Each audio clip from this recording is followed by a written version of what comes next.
Assalomu alaykum, hurmatli Shavkat Miromonovich. Nomlari yozilgan barcha vazirliklar.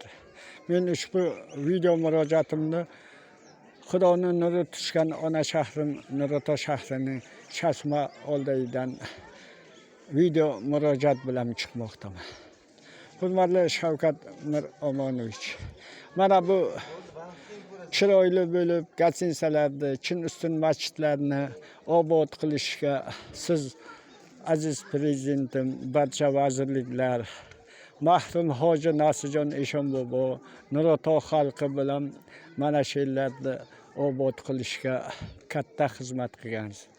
Mana shu ro'za oyida juma namoziga har duoga qo'l ko'tarib duo qilayotgan insonlar sizga duo qilib mana shu yerlarni obod qilishingizga duo qilmoqdalar.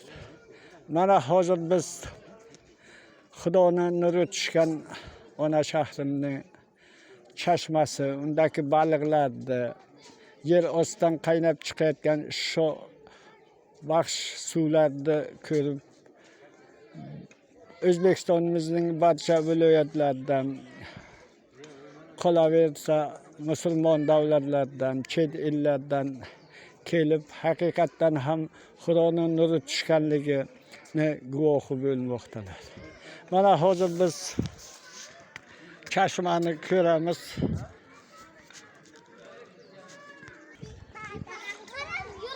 Mana bu yer ostidan qaynab chiqayotgan sho'bas suvlarni, undagi baliqlarni, yer ostidan qal'a tagidan kelayotgan suv manbalarini haqiqatdan ham mo'jiza ekanligini, butun Nurota xalqini suv bilan ta'minlayotgan asosiy suv manbamiz ekanligini guvohi bo'lmoqdamiz.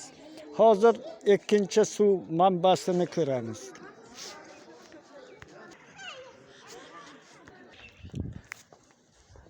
Mana bu ikkinchi suv manbai.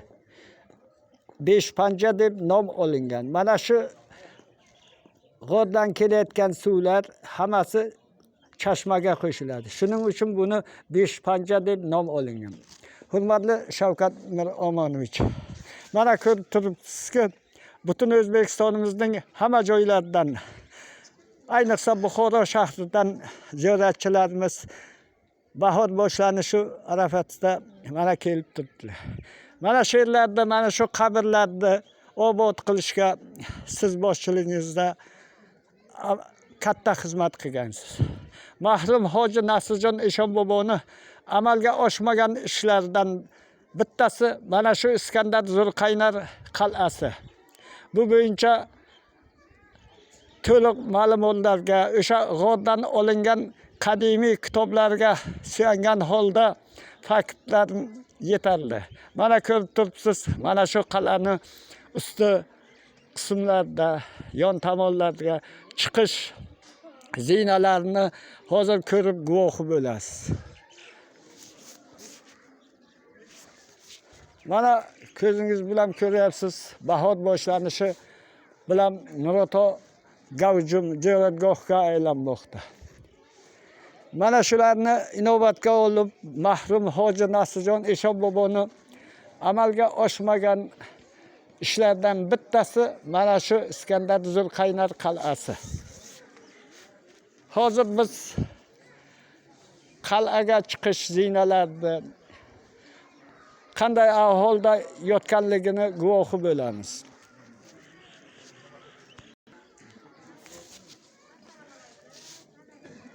Mana shu yomg'ir yog'ishi natijasida asrlar davomida yemirilib, tuproqlar pastga oqishi natijasida ko'milib ketmoqda. Mening maqsadim mahrum Hoji Nasirjon Eshonboboni amalga oshmagan ishlari mana shu ko'p katta bo'lmasa ham, Buxoroy Xivaday katta bo'lmasa ham kichik bir istehkom bo'lgan. Mana shu qal'ani farzandlarimizga, kelajak avlodimizga saqlab qolish uchun mana shu tuproqlarni olib Buxoroyu Xivaday katta bo'lmasa ham kichik istehkom bo'lgan. Mana shu yerlarda puxta g'ishtdan terib, uchtadan bitta darvozasi ochilishi haqida to'liq ma'lumotlarga egaman. Mana shu tuproqlarda olib kommersiyallarimizga ham sharoit, zamonaviy magazinlar qurib berishga siz aziz prezidentimdan barcha nomlari yozilgan vazirliklardan iltimos qilardim. Mana shu qal'ani saqlab qolish. Mana ko'rib turibsiz, ziyoratchilar kelib butun Nurota shahrini tomosha qilgani qal'a ustiga chiqmoqdalar.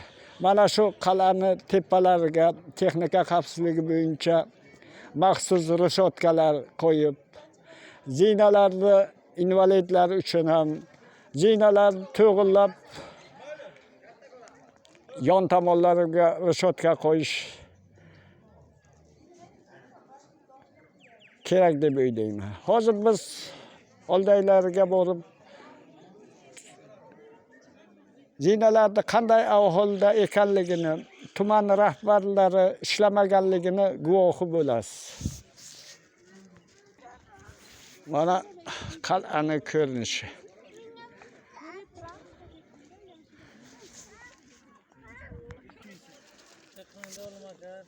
Mana bu chet ellardan, musulmon davlatlardan, Buxorodan, barcha viloyatlardan kelayotgan mehmonlarimiz uchun haqiqatan ham zinalarda ahvolini ko'rib achinib ketasiz.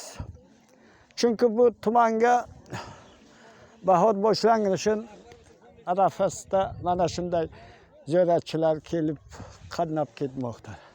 Lekin tepaga chiqib, mana shu Nurota qal'asini ustiga chiqib, butun Nurota shahrini ko'rish uchun hech qanday sharoit yo'qligini guvohi bo'lyapsiz. Mana ahvolda. Ko'rinib turibdi, haqiqatan ham Nurota tumani hokimi Azamat Fayziyev, Nuroniylar raisi Hussein Qurbonovlarni ko'rib ko'rmaslikka olayotganligini guvohi bo'lyapsiz. Siz aytganingizdek ko'zlari bilan ko'rib ko'rmaslikka olayotgan bunday rahbarlar Xudoning nuri tushgan Nurota shahriga ishlamaganligini guvohi bo'lib turibsiz. Mana shu yerlarda ziyoratchilarimiz uchun tuproqlarda olib, mehmonlarimiz uchun choyxona qilib berish uchun mahrum Hoji Nasrjon Eshon boboni amalga oshmagan ishlarini siz aziz prezidentim nomlari yozilgan barcha vazirliklardan iltimos qilardik. Mana shu yerlarda kelajak avlodlarimizga saqlab qolish